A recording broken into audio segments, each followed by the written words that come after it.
Hi there, Matt Noyes. This is your Insights video, 1 degree outside Insights, where we give the deep dive into the meteorology that's driving the forecast. In this case, we're going to look all the way through the upcoming weekend. The story absolutely is happening both at the jet stream level and the middle levels of the atmosphere, which is thousands of feet above our heads. You're looking right now at atmospheric energy. In the world of meteorology, we call this vorticity.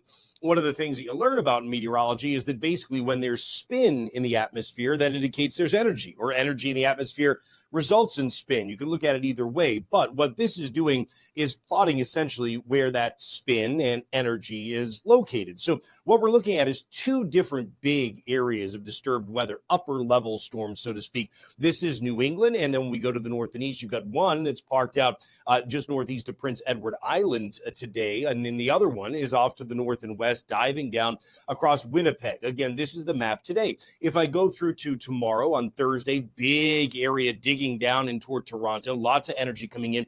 This is our rain that's going to be filling in on Thursday. Of course, we talked in the 1 degree outside today video how there were already some showers and storms kind of scattered around today. But watch this big area drop down over the northeast. Here's the map on Friday, the map on Saturday. It's right overhead, right? The map on Sunday. It's still very much with us.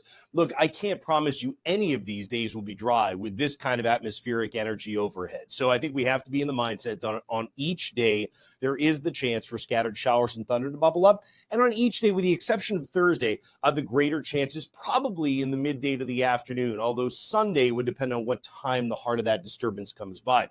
At the surface, well, it's driving an area low pressure into the upper Great Lakes, thunderstorms on the south side of that cold front with another area low pressure over the Dallas metro. What we're doing is right under the influence of high pressure, so we're protected for now from the deeper stuff. But as I mentioned again, we've had some scattered showers and storms around already today with kind of a leading disturbance moving its way in. That does show up in the rain forecast today for some parts of central, northern New England. Even southern New England saw a quick shower and storm. But off to the west, this is where most of the rain is. And again, that's what's kind of easing east with time. And that's why the map for Thursday shows the rain developing across southern New England really right out of the gate in the morning.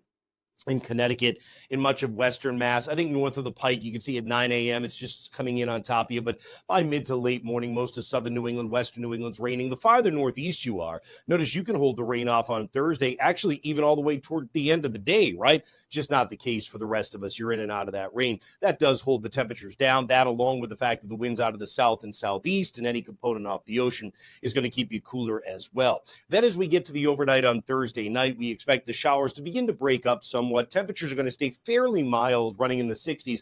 And Friday, you're set up for a day that'll feature a number of showers and scattered storms popping up across northern New England. The farther south you go, there is definitely going to be plenty of time that it's not raining. But we looked at the amount of energy in the atmosphere, and that certainly allows for at least somewhat in the way of scattered showers and thunder to bubble up on your Friday afternoon. High temperatures likely to be in the 70s for most of us here. Generally looking at a variable wind, will probably go to a sea breeze near the coastline on Friday afternoon. Saturday and Sunday, I know there's a lot of outdoor plans, and I mentioned yesterday that if you were to ask me, should I get a tent for my outdoor events this weekend, I would say, yeah, right now. If you had to make the call right now, yes. And the reason I say that is because of the setup. You look at the midday on Saturday, say, that doesn't look that bad, right? It doesn't. However, what we're talking about here is going to be some afternoon showers and thunder that'll bubble up because of that energy we looked at. So really, in the afternoon in particular, there's a 50-50 shot or better of showers and storms from the Boston metro to the Hartford metro,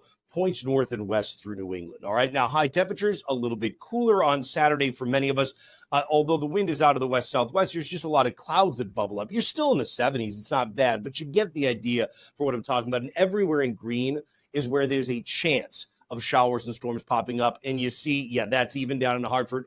Heck, even southeastern Massachusetts, we couldn't rule out that something pops up over the afternoon. Sunday may be the same way. What's interesting is our proprietary data that's still in prototyping here at 1 degree outside actually shows an area of kind of solid rain for a little bit on Sunday morning rather than the afternoon when it would just be a scattered shower or storm. We'll see how that shapes up. It's still a few days out. So bottom line, it's going to have to do with the timing, I think, more than anything, of that disturbance on Sunday. High temperature Sunday climbing into the 70s once again, except in northern New England. Again, the greatest chance in northern New England, but still Sunday, just like Saturday, about a 50-50 shot or better from, let's say, the Boston metro down to the Hartford metro, points north and west. All right. Meanwhile, if you want to keep tabs on the forecast, these next few days, the live radar is going to be so helpful. And I suggest if you get our app, which, by the way, if you're looking forward to an Android, just go to our homepage, onedegreeoutside.com, and then click on the link in the banner.